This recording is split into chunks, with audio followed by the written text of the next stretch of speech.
Welcome to today's Rink Report. It's being brought to you by Telhio Credit Union. I'm Bob McElligott along with Jody Shelley. Jody, it seems like we just did this like a day ago. Blue Jackets in a back-to-back situation, but man, what a situation it is now after an overtime win last night. The Blue Jackets have a chance to close this thing out tonight, and it certainly didn't look like they would have that chance if you go back to the second period of yesterday's game. Yeah, there's been nothing easy in this series, and the Blue Jackets last night fell back 3-0, and boy, you go back to that series last year against the Tampa Bay Lightning in Game 1, down by 3. The defense and the goaltender would not allow the fourth goal, gave themselves a chance, and a couple players just took over. And Pierre-Luc Dubois, boy, did he ever. I mean, Pierre-Luc, diesel. He turned into a diesel engine. He just did whatever he wanted, trucked around out there, big body. It was incredible to watch what he did. He was in the zone. And when you see athletes in the zone, they're just going through it. And we knew that backhand puck was going in top shelf on that breakaway, game winner in overtime. What a night. But a lot of positives. You know, that team, after the first period, I thought they really decided that they were going to play their game. Got to have games like that sometimes if you want to do something special. So, listen, this series has been a tough one. There's been a lot that's gone on a back-to-back situation. It's a heartbreaker for the Toronto Maple Leafs, but I don't think it's a backbreaker. Look out. This team has got something to prove. They had a lot of opportunities last night, as did the Blue Jackets, a lot that missed. So we'll see what happens here tonight.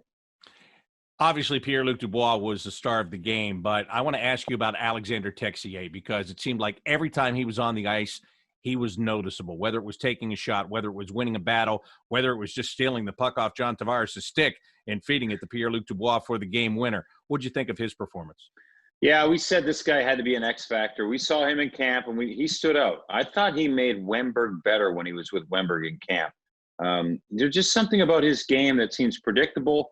He's strong in battles, and him and Pierre-Luc Dubois are really good buddies. They both speak French. It's a different brand of French. Over in Grenoble, France is different than northern Quebec, Canada. But I guess you'd call the Canadian French a little bit of a hillbilly French compared to that. I don't know. But they're buddies, and they've spent a lot of time together off the ice. They enjoy their company, and it looks like they work well together. They've been together since training camp. It's an interesting little tidbit there that John Tortorella is sticking with those two players, and for good reason. We could see why. Last night they really played, and they connected well, especially on that last goal. Cam Atkinson proved to be a pretty good compliment on that line. Yeah, you know, Cam has adjusted to his role there. I think we see him, as Torts put it, when he's darting in and out of the play. You know, he surprises people in small places when he shows up there and arrives before the opposition thinks he's going to get there on puck. So, yeah, he did fit in nicely.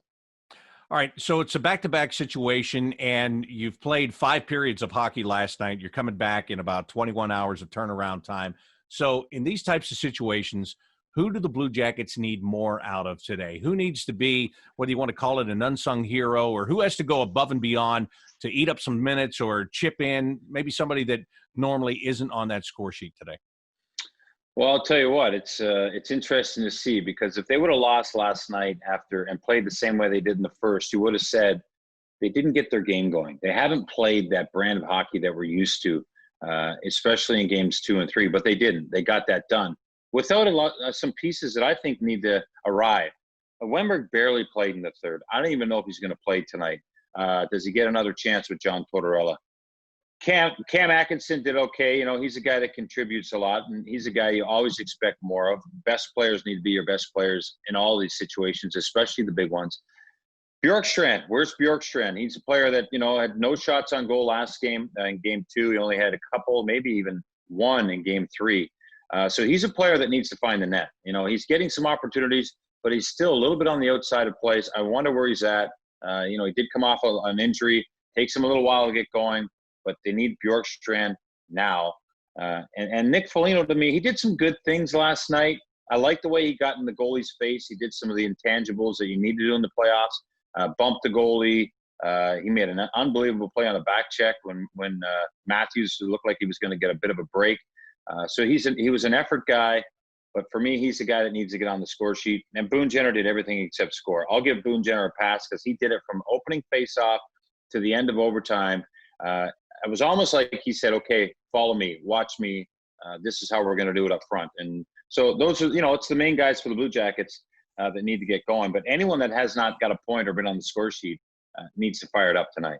One thing that surprised me last night, and correct me if you disagree on this, but I thought that pair of Savard and Gavrikov, who are normally really good at getting the puck out of their own end, I felt like they really struggled with that last night. And Gavrikov was not nearly as sure-handed as we've seen him in other games. It seemed like he was fighting it just a little bit last night. Do you agree? He was. I think he was fighting it. Nudavara was fighting it a little bit. He seemed to get more comfortable as the game went on. But, yeah, not in their element. I wonder if Toronto mixed things up with their speed. I know they're trying to move away from the puck to open passing lanes. Maybe there was some confusion there. But any hesitation in Savard and Gavrikov's game from either one of them, because they read off each other so well, causes a little bit of hesitation and lanes to be open. So I thought maybe the whole back end defensively was just a little bit stuck at moments. But listen, that's all covered up with the overtime victory. But going into tonight's game, I would expect them to be sharper. Seth Jones was a beast blocking shots. Zach Werenski made some nice plays, passing plays. He did have a play where he missed the net. I wonder about him. We'll have to keep an eye on how he's doing. Yeah, that was the potential of going up 4-3 later in the third period. Yeah. I mean, that could have been a winner right there. And we don't see Zach miss by that much very often, do we? No, and we did see him injure his hand in game 2. There was a moment where he was getting it wrapped. So I wonder if that wrapped hand has something to do with that. I'm not making excuses, but it's something to watch. No, that's very, very fair. There's no question about that because of what you just said. He's usually so sure-handed. If there's a problem with that hand, yeah, maybe not so sure. And I'm not sure how many shots he actually took last night. I don't remember him really getting that shot off many times. So I seen it, his passing was on, and his skating was on, but I don't remember too many shots from Zach Werenski. Yeah, very, very good points as always. 8 o'clock face-off time tonight. Jody's got the game on Fox Sports Ohio. I've got it on the Blue Jackets radio network. I can tell you our pregame coverage starts at 7 o'clock tonight. Blue Jackets have a chance to put away the Maple Leafs and move on to the round of 16 of the Stanley Cup playoffs with the victory tonight. That'll do it for the Rink Report. It's been brought to you by Telhio Credit Union. For Jody Shelley, I'm Bob McElligott. Enjoy the game.